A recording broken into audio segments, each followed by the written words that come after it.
नमस्कार विद्यार्थियों, मैं अशोक पोटभरे आप लोगों के समक्ष आज एक नए विषय के साथ उपस्थित हूँ। अगर यदि आप स्टूडेंट्स हैं, विद्यार्थी हैं, या अगर आप विद्यार्थी स्टूडेंट के माता पिता हैं, तो आप लोगों को ये जानना बहुत ज़रूरी है कि अभी वर्तमान में जो नई शिक्षा नीति आई है, न्यू एजुकेशन पॉलिसी 2020, ये है क्या, इसके बारे में आपको जानकारी होना चाहिए। ये आप लोगों के लिए बहुत ही उपयोगी साबित होगी। तो आज का मेरा विषय है नई शिक्षा नीति 2020, न्यू एजुकेशन पॉलिसी 2020। तो वर्तमान में जो पॉलिसी चल रही है 10+2 10-2, अब उसके स्थान पे नई एजुकेशन पॉलिसी आ गई है, वो है 5+3+3+4। तो ये 5+3 3+3 है क्या, आज इसके बारे में हम विस्तृत चर्चा करेंगे। तो इस सिस्टम्स को, जो हमारी इस पद्धति की जो कमेटी के जो अध्यक्ष हैं श्री के कस्तूरी रंगन जी, जो 600 पेज में इनकी कमेटी ने ड्राफ्ट तैयार किया है, ये हमारे यहाँ पूर्व प्रमुख इसरो भारत हैं, इनके द्वारा जो ड्राफ्ट तैयार किया गया है उसको 29 जुलाई 2020 को माननीय प्रधानमंत्री नरेंद्र मोदी की कैबिनेट मंत्री के द्वारा, मंत्रिमंडल के द्वारा इसे मंजूरी दे दी गई है। और ये नेक्स्ट सत्र 2021-22 में इसको एप्लीकेट किया जाएगा, लागू किया जाएगा। तो ये जो पद्धति लागू की जाएगी, तो इस पद्धति की मुख्य बातें क्या हैं। तो यहाँ पे हमारी जो न्यू पॉलिसी है 5+3+3+4, तो इसमें जो 5 ईयर्स है इनको फाउंडेशन स्टेज कहा गया है। इसे फाउंडेशन स्टेज कहा गया है, इसको हम पूर्व प्राइमरी भी कहते हैं। तो इसके अंतर्गत उन बच्चों को रखा गया है जिनकी उम्र 3 वर्ष से 5 वर्ष तक है, और इनके अंतर्गत यहाँ पर बच्चों का प्रमुख ध्यान रखा गया है कि बच्चे का फाउंडेशन जो मजबूत हो, उनका डेवलपमेंट ज़्यादा हो। तो इसमें मुख्य रूप से बात ये रखी गई है, ध्यान रखी गई है कि बच्चे का मानसिक और शारीरिक विकास हो सके। यहाँ पे बच्चों पर पढ़ाई का बोझ नहीं डाला गया है। उनकी प्री एजुकेशन जो है आपका ये आंगनबाड़ी के थ्रू होगा, या वर्तमान में जो नर्सरी, PP1, KG1, KG2 चल रही है, प्री प्राइमरी, वहीं से इनका एजुकेशन दिया जाएगा। तो यहाँ पे बच्चों पर पढ़ाई का भार नहीं डाला जाएगा, खेल के द्वारा, अन्य गतिविधियों के द्वारा उनको अध्यापन कार्य कराया जाएगा। तो यहाँ पर उनको भोजन के साथ ब्रेकफास्ट की भी व्यवस्था है शासन की। यहाँ पर केवल बच्चों को कक्षा 1 to 3 आपका प्री प्राइमरी है, उसके पश्चात क्लास 1 क्लास 2 यहीं शामिल किया गया है प्राइमरी के साथ। तो उसमें आपको बच्चे को 2 भाषा का ज्ञान कराया जाएगा, जिस भाषा में वो बोलचाल करता है, जिस भाषा में स्थानीय भाषा या हिंदी में, और उसके साथ ही उसको गणित का अध्ययन कराया जाएगा। तो मतलब क्लास 1 और क्लास 2 में उसको भाषा का ज्ञान दिया जाएगा, जिस भाषा में वो बोलता है, पढ़ता है, लिखेगा, और दूसरा उसको गणित का, टेबल्स का, आपको गिनती, काउंटिंग आदि का नॉलेज दिया जाएगा। जैसे ही हम आएंगे सेकंड स्टेज में आएंगे, नेक्स्ट 3 इयर्स, यहाँ पर बच्चों का ग्रुप रखा गया है 8 ईयर से 11 ईयर तक, 8 साल से 11 साल तक। यहाँ पे क्लास 3rd to 5th रखा गया है। यहाँ पर बच्चों को विषय से परिचय कराया जाएगा, जिसमें हमारे मुख्य विषय रहेंगे गणित, विज्ञान, कला और भाषाएं से परिचय कराया जाएगा। यहाँ भी उनका एजुकेशन जो है स्थानीय भाषा, जो मदर लैंग्वेज कहा जाता है, मदर टंग कहा जाता है, मातृभाषा में दिया जाएगा, या हिंदी में राष्ट्रीय भाषा में दिया जाएगा। यहाँ पे केवल अंग्रेजी एक विषय के रूप में ही रहेगी। यहाँ पर क्लास 3rd और 5th में एग्जाम का प्रावधान रखा गया है, और ये जो कोर्स यहाँ पे अवेलेबल कराया जाएगा NCERT के द्वारा दिया जाएगा। इसके पश्चात हम 3rd स्टेज में आते हैं, जो हमारा कहलाता है मिडिल स्टेज कहलाता है, नेक्स्ट 3 इयर्स। यहाँ पर बच्चों का ग्रुप रहेगा 11 वर्ष से 14 वर्ष तक, और यहाँ क्लास 6 to 8 रखा गया है। यहाँ पर पूर्व में जिस तरह से पढ़ाई कराई जाती थी, विषयों से परिचित कराया जाता था, सेम इसी प्रकार है। यहाँ भी आपको गणित, मैथ्स, विज्ञान, साइंस, सामाजिक विज्ञान, सोशल साइंस, और हमारी जो लैंग्वेज है हिंदी, अंग्रेजी और थर्ड लैंग्वेज हमारी संस्कृत है और हर स्टेट की अपनी अपनी स्थानीय भाषा है, तो उनको रखा गया है। और साथ ही में यहाँ पे एक नया रखा गया है, न्यू एजुकेशन पॉलिसी के अंतर्गत वेकेशनल कोर्स रखा गया है, व्यावसायिक शिक्षा रखी गई है, जो क्लास 6 to 8 में यहाँ पर बच्चा अपने मनपसंद का कोई भी विषय चयन कर सकता है, जिसमें हमारा है पेंटिंग है, कढ़ाई है, आर्ट है, कंप्यूटर्स है, ट्रेड है, मैकेनिकल्स है ना, मोबाइल सॉफ्टवेयर है। तो इनमें से कोई भी विषय अगर वो चॉइस करता है तो उस विषय पे उसको अध्यापन कराया जाएगा और साथ में उसको प्रत्येक वर्ष 10 ईयर की इंटर्नशिप दी जाएगी।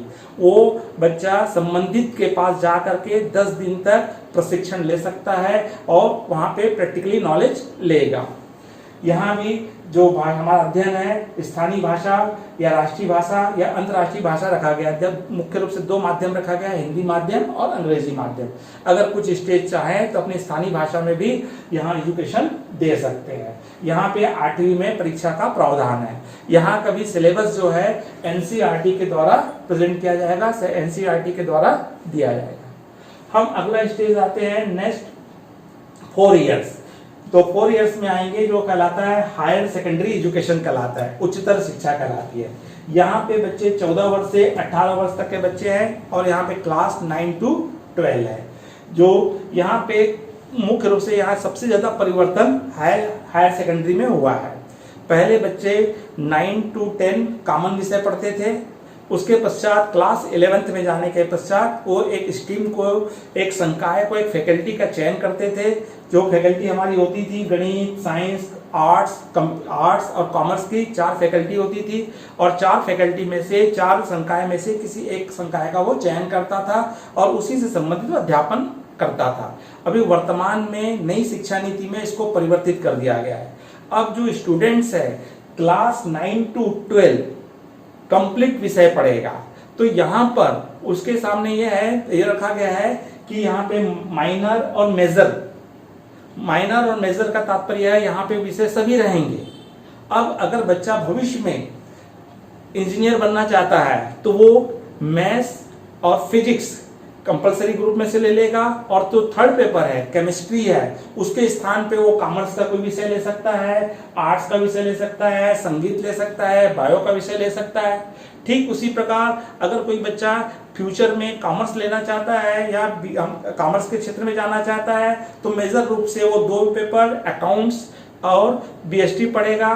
थर्ड पेपर जो है इकोनॉमिक्स के प्लेस पे हो सकता है मैथ्स पढ़ ले, हो सकता है वो साइंस आर्ट्स के कोई पेपर है, ज्योग्राफी पढ़ सकता है, साइकोलॉजी पढ़ सकता है, संगीत पढ़ सकता है। तो इसका तात्पर्य है अगर आर्ट्स का विषय लेता है, बायो वाला ग्रुप का बच्चा है, अगर बायो भविष्य में डॉक्टर बनना चाहता है तो वो जीव विज्ञान, बायो और केमिस्ट्री कंपलसरी लेगा, फिजिक्स के स्थान पे और कोई भी विषय ले सकता है। तो यहाँ पर अभी ग्रुप्स बना नहीं है, अभी तत्काल ग्रुप बनेगा तो आपको 4 या 5 ग्रुप्स रहेंगे। उस ग्रुप्स में ऑप्शन सब्जेक्ट रहेंगे। एक ग्रुप में से किसी एक विषय का आपको चयन करना है। ग्रुप 1 में से 1 में से एक में से ए में से 1 विषय, 2 में से 1 विषय, 3 में से 1 विषय, 4 में से 1 विषय। तो इस प्रकार ये कहा जा रहा है यहाँ पे कोई स्ट्रीम नहीं है, यहाँ पे कोई शंकाएं नहीं, कोई आपका यहाँ पर शंकाएं नहीं है। यहाँ बच्चा हर विषय पढ़ सकता है। तो वो ये नहीं कहेगा कि मैं साइंस वाला हूँ कि बायो वाला हूँ कि केमिस्ट्री वाला हूँ। ये बहुत ज्यादा यहाँ परिवर्तित किया गया है कि बच्चा गणित के साथ कॉमर्स पढ़ सकता है, साइंस के साथ आर्ट्स पढ़ सकता है, कॉमर्स के साथ गणित पढ़ सकता है, आर्ट्स के साथ साइंस या कॉमर्स पढ़ सकता है। इस प्रकार से कोई भी विषय चयन कर सकता है जो 9 to 12 पढ़ेगा। और यहाँ पे परीक्षाएं जो एनुअल परीक्षाएं होती थी उसके स्थान पर अब सेमेस्टर सिस्टम कर दिया गया है। अब बच्चे को साल भर पढ़ाई तैयारी करनी पड़ेगी और हर 6-6 महीने में उसकी 2 एग्जाम्स होगी, 2 सेमेस्टर्स में उसकी एग्जाम्स होगी। और इस एग्जाम्स में क्वेश्चंस का जो पैटर्न रहेगा 2 टाइप्स रहेगा, एक वस्तुनिष्ठ टाइप रहेगा, ऑब्जेक्टिव टाइप्स रहेगा और एक डिस्क्रिप्टिव टाइप रहेगा, निबंधात्मक रहेंगे। और इसका माध्यम जो रहेगा हिंदी माध्यम या अंग्रेजी माध्यम रहेगा। बच्चा यहाँ पे हिंदी माध्यम या इंग्लिश माध्यम से अपना एजुकेशन कंप्लीट करेगा। तो यहाँ पे बोर्ड का प्रावधान है 10th में और 12th में। इस बार बच्चे इसमें फेल कम होंगे क्योंकि सेमेस्टर सिस्टम है। अगर किसी कारणवश किसी सेमेस्टर में वो रुक जाता है तो वो अगले सेमेस्टर के साथ पिछले पेपर को क्लियर कर सकता है, तो उसको टाइम्स मिलेगा। तो इसलिए यहाँ बच्चे फेल कम होंगे। तो ये हमारा था जो हायर सेकेंडरी में बहुत ज्यादा परिवर्तन किया जा रहा है नई शिक्षा नीति में। हम उसके पश्चात आते हैं हायर एजुकेशन, उच्च शिक्षा में। तो उच्च शिक्षा में भी कुछ परिवर्तन हुआ है। तो वर्तमान में हायर एजुकेशन हम लेना चाहते हैं तो इसमें प्रवेश लेंगे तो हमारे डिग्री कोर्स है, जैसे बीकॉम है, बीबीए है, बीएससी है, बीबीए है, बीई है, बीसीए है। तो इन कोर्सों में एडमिशन लेने के लिए हमारे 12th के मार्क्स देखे जाते हैं। 12th के मार्क्स के हिसाब से एडमिशन किया जाता है। तो यहाँ पर एक प्रावधान रखा गया है कि आपके 12th के मार्क्स प्लस इन कॉलेजों के द्वारा क्या लिया जाएगा, CAT एग्जाम ली जाएगी, कॉमन एप्टीट्यूड टेस्ट लिया जाएगा। उस कॉमन एप्टीट्यूड टेस्ट में जो मार्क्स मिलेंगे, नंबर मिलेंगे और आपके 12th मार्क्स मिले, दोनों मार्क्स को ऐड कर करके उसके हिसाब से आपकी क्या बनेगी, मेरिट लिस्ट बनेगी। और उस मेरिट लिस्ट के हिसाब से आप किसी भी फैकल्टी में एडमिशन लेते हैं तो आपको एडमिशन मिलेगा। पूर्व में यहाँ पे हमारा ये था कि अगर कोई बच्चा मान लीजिए वो बीकॉम कर रहा है, बीकॉम फर्स्ट ईयर किया है, बीकॉम फर्स्ट ईयर करने के पश्चात हो सकता था उसका स्वास्थ्य खराब होने के कारण आगे का एजुकेशन नहीं ले पाया, या वो चाहता था कोई मैं डिप्लोमा कर लूं या किसी अन्य स्कीम में वो चला जाता है। तब ऐसी स्थिति में 2 साल छोड़ चुका है तो ऐसी स्थिति में उसकी डिग्री की कोई वैल्यू नहीं होती थी, फर्स्ट ईयर की या सेकेंड ईयर की कोई वैल्यू नहीं होती थी, उसको 12th ही माना जाता था। लेकिन अभी नए सिस्टम में इसमें परिवर्तन कर दिया गया है कि अगर बच्चा किसी कारणवश फर्स्ट ईयर पास कर लेता है लेकिन सेकंड ईयर या फाइनल एजुकेशन नहीं ले पाता है तो उस स्थिति में उस व्यक्ति को फर्स्ट ईयर के लिए क्या दिया जाएगा, फर्स्ट ईयर अगर पास कर लेता है तो उसको सर्टिफिकेट दी जाएगी। अगर वो सेकंड ईयर करके पढ़ाई छोड़ देता है तो सेकंड ईयर पास कर लेता है तो उसको डिप्लोमा दिया जाएगा। अगर वो कंप्लीट डिग्री कर लेता है तो उसको बैचलर ऑफ डिग्री 3 साल में डिग्री मिलेगी। अगर वो हायर एजुकेशन लेना चाहता है तो ऐसी स्थिति में वो 4th ईयर डिग्री लेगा तो 4th ईयर में उसको रिसर्च या शोध के साथ 4 वर्ष की डिग्री प्राप्त होगी।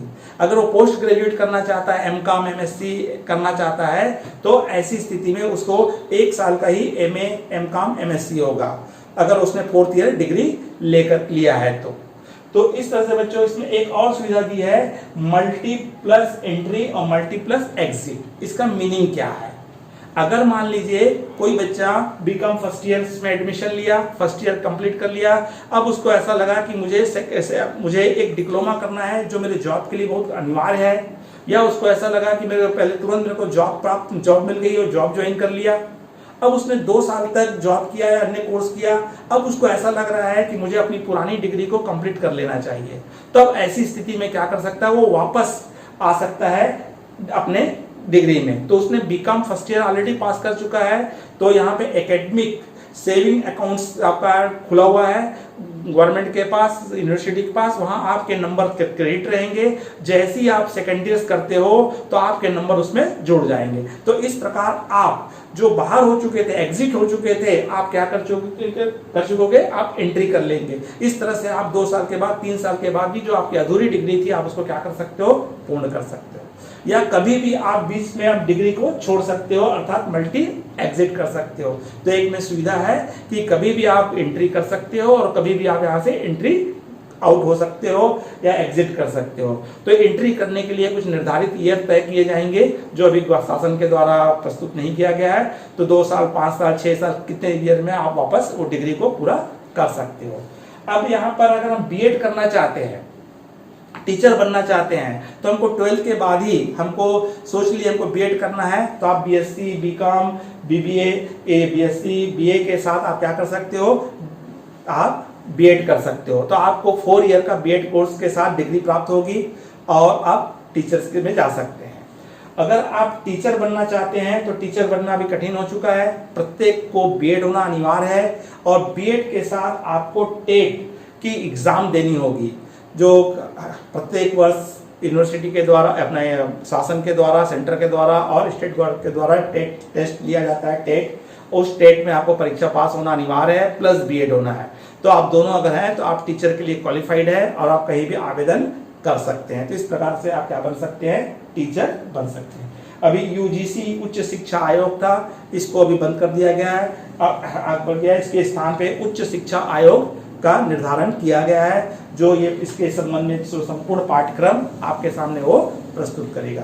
तो ये तो बच्चों क्या थी आज की नई शिक्षा नीति की कुछ मोटी मोटी बातें थी जो हर व्यक्ति को, हर गार्जियंस को, हर विद्यार्थी को जानकारी होना आवश्यक है। तो बच्चों, हम और आपको नए किसी विषय के साथ अगले वीडियो में उपस्थित होंगे। अब इस वीडियो को ज़्यादा से ज़्यादा बच्चों को शेयर कीजिए, लाइक कीजिए। अगर इस चैनल को आपने सब्सक्राइब नहीं किया है तो सब्सक्राइब कीजिए। नमस्कार।